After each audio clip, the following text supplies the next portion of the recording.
পরশুদিন এই বাড়ির সব থেকে আনন্দের দিন। দেবী মায়ের সবসময় ইচ্ছে ছিল ছোট সাহেবের যোগ্য কাউকে খুঁজে এনে ওনার সাথে ছোট সাহেবের বিয়ে দেওয়া, আর দেবী মা মেঘা ম্যাডামকে বেছে নিয়েছে।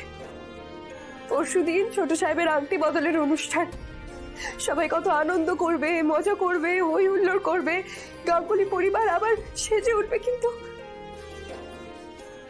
আমার মন খুব খারাপ করছে। আমার মনে হচ্ছে কেউ আমাকে আমার থেকে জোর করে কেড়ে নিচ্ছে। আমার মনে হচ্ছে কেউ দু হাত দিয়ে আমার গলাটাকে জোরে টিপে ধরে আছে।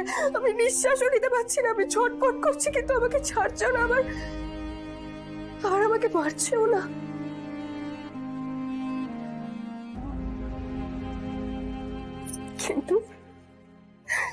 কিন্তু আমি সব কিছু সহ্য করে নেব শুধুমাত্র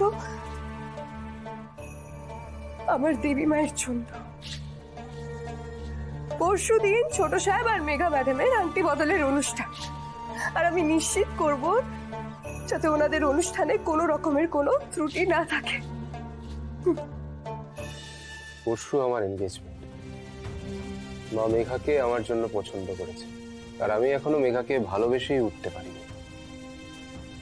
আমি ভালোবাসি তোমাকে, আর বিয়ে করতে হবে আমার মেঘাকে। আর আমার সমস্ত মন খারাপের কথা আমি এসে তোমাকে বলবো।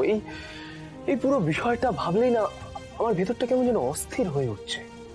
কাল থেকে এখানে তোমার চোখের জায়গায় মেঘার চোখকে আমায় সাজিয়ে রাখতে হবে, নিজেকে ভালোবাসতে বাধ্য করতে হবে, কারণ মেঘা মায়ের পছন্দ আর আমার জীবন সঙ্গী।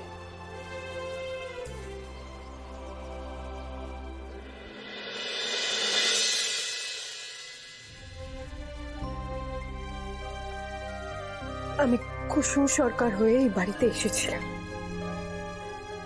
কিন্তু এখন আমার পরিচয় হলো আমি ছোট সাহেবের স্ত্রী কুসুম আয়ুষ্মান গাঙ্গুলি।